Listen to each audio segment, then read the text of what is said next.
I just don't know anymore, Doc.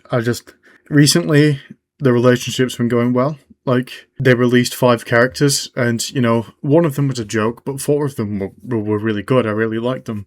And I thought they were getting better. I really did. But it seems like just every time they do this, the relationship spirals. It's every time. They do something good, and we're happy, and we're working together, and fucking every fucking time. A very smart woman who has no flaws and she's good at everything she does. It's every fucking character.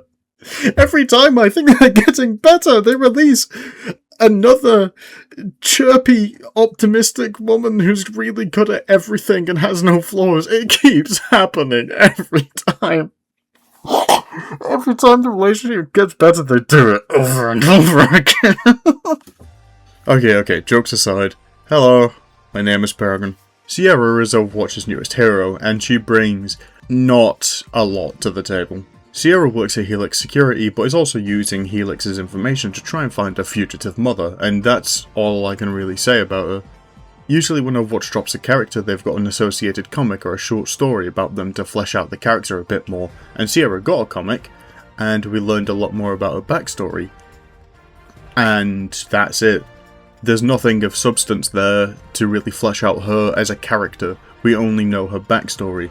And after going through the comic and playing a bit of Sierra, listening to her voice lines, I only care about her parents' stories. I feel nothing towards Sierra. She's a nothing character. She's a plot device. She's not a real human being. The information we have on Sierra as of this video is that she's very optimistic and peppy. She was perfect at everything as a child. And she was so perfect that she was hated by everyone at the different schools for being so good at everything. Oh boy, what a compelling character trait to have. So good at everything people hate you. Wow. Cool. Sierra was constantly shifting from school to school because she was always by the side of her fugitive mother, who had to constantly move and had constant escape drills planned everywhere she went, so she was essentially living in fear every night, except she wasn't fearful because she's a strong little girl who somehow didn't develop complex PTSD from constantly being chased by the feds. One night, Sierra managed to somehow sleep through her mother getting kidnapped, despite the fact the last time this happened, whoever they are, kicked down the fucking door and ran in with like 7 of them. She must have had some extra warm milk and cookies that night to really knock her out, I don't know. For whatever reason, they didn't do anything to her daughter, so I assume her mother must have turned herself in. After 13 years on the run, I don't know why now, but she did. I hope that will be explained, but the next section I don't think will ever fully be explained. Sierra was always told that if mom goes missing, you check the emergency box that she was never allowed to touch. And when she woke up, she did that, and it was her dad's address. I had to double take, because I just assumed that her dad was already dead. But no, her dad was not only a good, reliable guy, but had a stable house and job, and I don't know why her mother took Sierra. She took her daughter away from a stable household to go on the run with her. So either Sierra has the worst mother of all time who forces her daughter to be essentially homeless, or this is some kind of political commentary on how hard it is for men, especially black men, to get any kind of rights to see their children. Sorry kid, court rules in favour of your homeless fugitive mother, no seeing or staying with your normal dad. Now in complete fairness, I am curious to see what happened to Sierra's mother, as she has been revealed to be Soldier Zero, the original super soldier, which is an insane reveal. However, I don't give a flying fuck about Sierra herself. That's a major problem. If you release a character and people are more interested in the character's parents, you've done something wrong. And I don't know how they even fix this.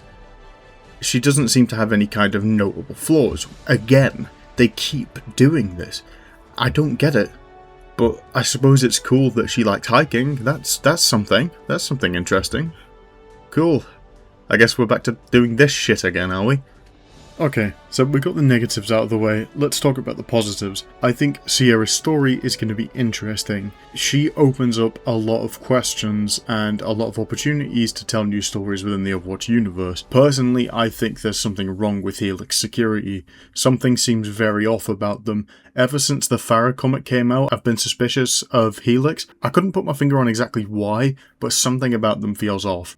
The fact that Sierra has inherited part of the Super Soldier program in her genes is incredibly interesting and can be a core point going forwards, because we know that ultimately there are at least 76 of these people out there or have already died. That means there is potential Super Soldier children walking around not knowing that they are part of this program. It offers a lot, like for example, how could Doomfist use this to create a stronger new generation like he desires to create a stronger world. This also brings up the idea of Reaper's child, or it might not be a child, we don't know for sure. How much of the Super Soldier program does that child inherit? Did that child inherit it? Was that child before or after? There's a lot that this brings to the surface, and it's now on the Overwatch team themselves to let these stories come to fruition. However, we still need to sort out Sierra and give her a personality before we start making her a main character about this kind of shit. If I was to give her a rating, I'd say she's a C tier character. She's like not D tier like Juno or Tracer. She has some forgiving qualities, but she's still not good enough. Yeah, we'll try and stay positive.